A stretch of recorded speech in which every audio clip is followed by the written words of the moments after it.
Selamat datang di Liputan AI. Dunia teknologi ini emang geraknya secepat kilat ya. Dan hari ini kita bakal kupas tuntas berita-berita terpanasnya. Oke, kita langsung aja. Sebuah perang baru lagi dimulai. Ini bukan di medan perang, tapi di layar yang lagi Anda lihat sekarang. Browser internet Anda. Nah, dalam kupasan kali ini, kita akan mulai dengan perebutan browser masa depan. Terus, kita lihat gimana AI sekarang mulai diterima kerja di bidang-bidang yang sangat spesifik. Kita juga bakal intip kemana aja uang triliunan rupiah ini mengalir di industri AI. Dan yang paling penting, gimana sih semua ini ngaruh ke kita semua, mulai dari keamanan online sampai kebijakan negara. Oke, yang pertama, perlombaan untuk menciptakan ulang browser web itu udah resmi dimulai. Dan senjata utamanya, tentu saja, kecerdasan buatan atau AI. Coba deh pikirin, selama puluhan tahun, browser itu kan cuma kayak jendela pasif ke internet. Kita ngetik, kita klik, kita lihat. Udah. Tapi, gimana kalau browser Anda bisa lebih dari itu? Gimana kalau dia bisa jadi asisten pribadi Anda yang proaktif? Nah, disinilah perubahan paling mendasarnya. Kita pindah dari browser sebagai alat buat melihat informasi, jadi browser sebagai partner buat menyelesaikan sesuatu. Jadi bayangin browser Anda itu bukan lagi cuma jendela, tapi asisten pribadi Anda di dunia digital. Dan sekarang, generasi browser yang benar-benar baru mulai bermunculan. Yang paling heboh itu Atlas dari OpenAI, yang baru aja rilis buat macOS. Ini tuh ChatGPT-nya langsung ditanam di dalam browser. Jadi bukan cuma buat jawab pertanyaan, tapi juga bisa ngerjain tugas buat Anda dalam sebuah mode yang mereka sebut mode agen. Artinya, Anda bisa aja bilang, pesenin tiket bioskop buat nanti malam, dan dia yang bakal urus semuanya. Perkembangan ini nggak berhenti di browser kita ada loh. AI juga mulai mengambil peran sebagai alat profesional yang super canggih. Istilahnya, AI lagi direkrut buat pekerjaan-pekerjaan spesifik yang butuh keahlian tinggi.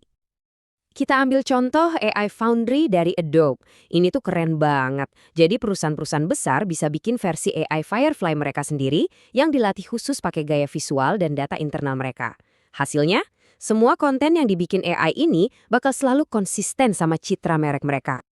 Sementara itu, di dunia sains, AI seperti Claude dari Anthropic lagi diubah jadi asisten peneliti super. Bayangin aja, seorang ilmuwan bisa minta tolong buat analisis ribuan jurnal ilmiah dalam sekejap, atau langsung nyambung ke database genetik buat mempercepat penemuan obat baru. Nah, itu yang terjadi sekarang. Nah, di belakang layar pengembangan AI, ada satu masalah besar yang bikin pusing para developer. Gini, ngelatih model AI itu kayak bangun gedung pencakar langit yang rumit banget.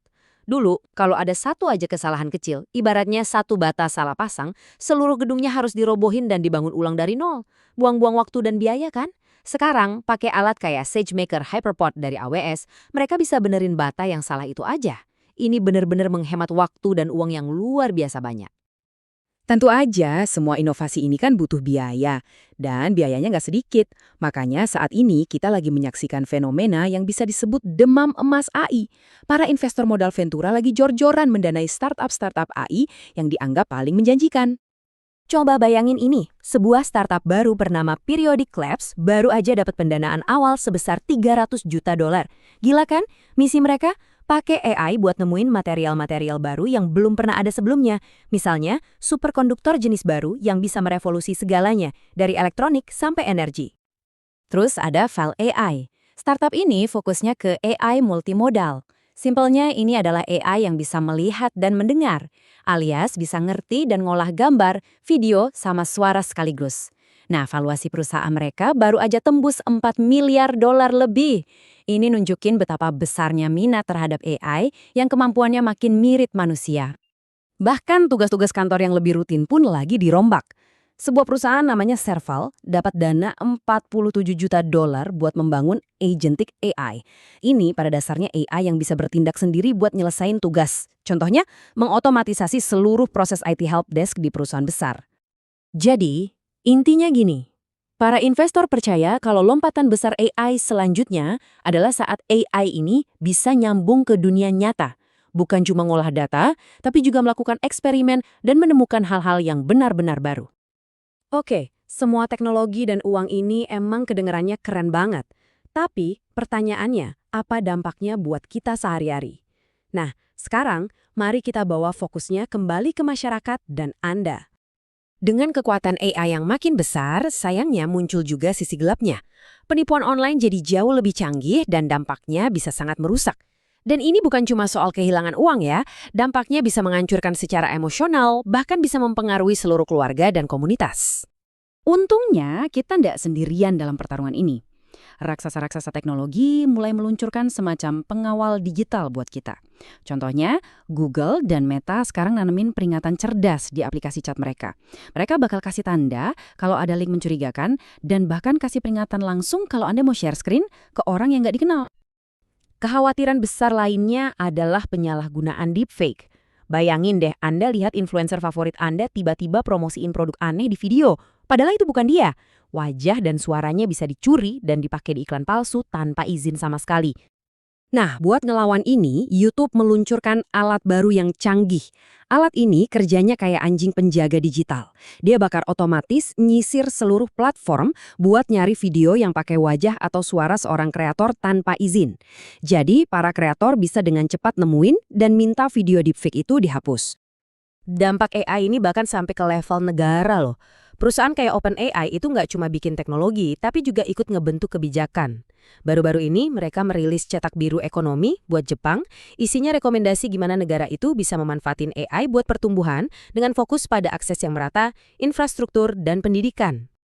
Dan sebagai penutup, mari kita geser sedikit dari dunia AI.